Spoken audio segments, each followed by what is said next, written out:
弟兄姊妹平安，今天是2026年1月10号。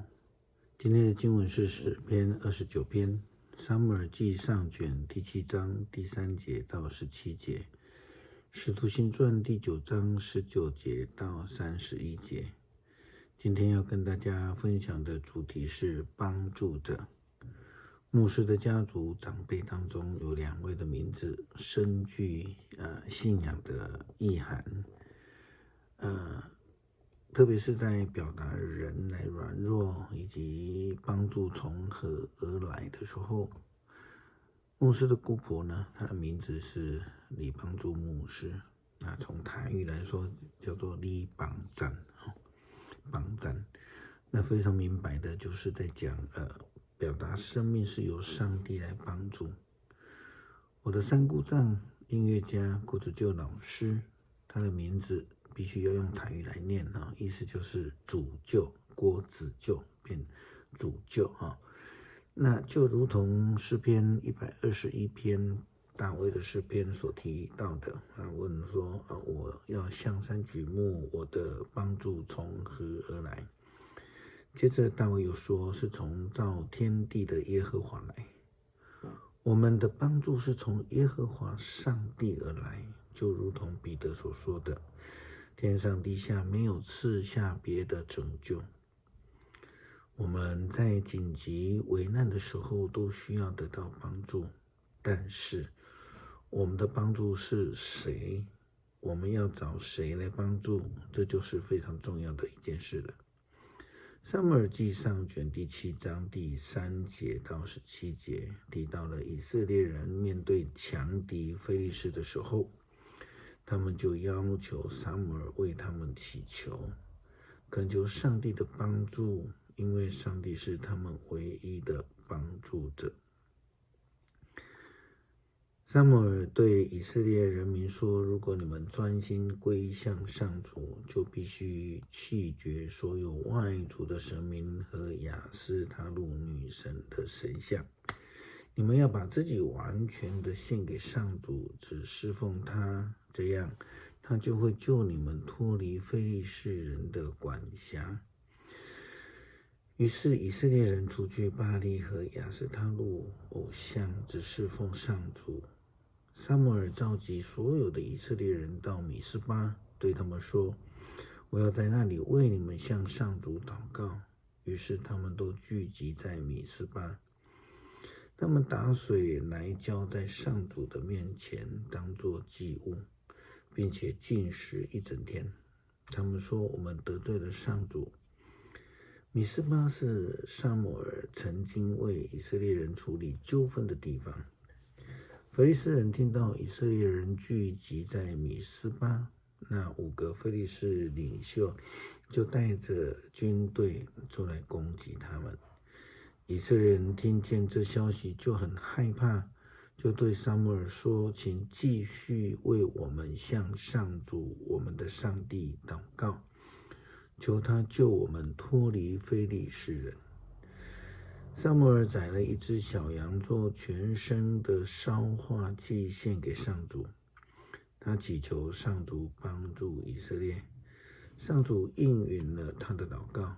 撒母耳在烧化祭的时候，非利士人前来攻击，正在这时候，上主从天上雷击他们，使他们溃乱逃退。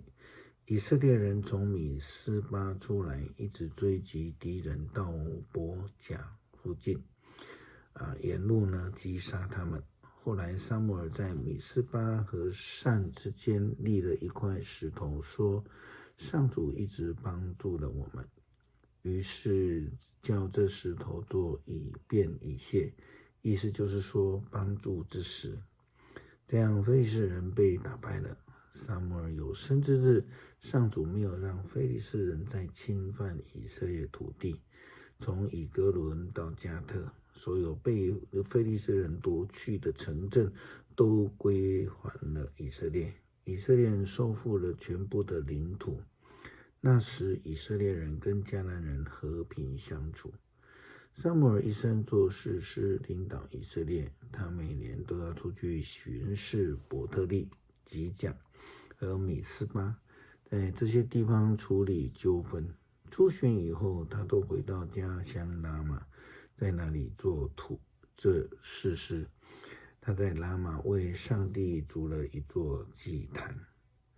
使徒保罗受呼召的情形非常的奇特，他的转变也非常的快速，也因此很多人就看到他在往大马士革的途中就改变了因为他遇见了主的灵，就被光照，就被呼召。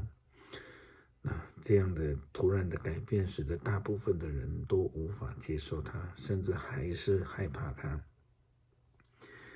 以色列人面对保罗的时候，无法相信他就是门徒，只有巴拿巴接受他。保罗呢，当时候并不被接纳，甚至有人想要杀害他，但他却得到上帝的帮助，众人也得到圣灵的帮助，信主的人就越加添。使徒行传第9章19节 B 到31节。扫罗在大马士革跟门徒们住在一起一些时候，他马上就到各会堂去讲耶稣，他就是上帝的儿子。所有听见的人都很惊奇，说这人不是在耶路撒冷残害耶稣信徒的那个人吗？他到这里来不就是为了要拘捕信徒，要把他们交给祭司长吗？但是扫罗的讲道反而更有力他用坚定坚强的论证来证明耶稣是基督，使大马士革的犹太人无法辩驳。过了一些时候，犹太人的阴谋想要把扫罗杀掉，有人把他们的阴谋告诉了扫罗，为了要杀扫罗，他们日夜守在城门口。可是有一天晚上，他的门徒用大篮子把他从城墙推下去了。扫罗到了耶路撒冷门想要跟门徒来往了，可是他们不敢相信他是门徒，大家都怕他。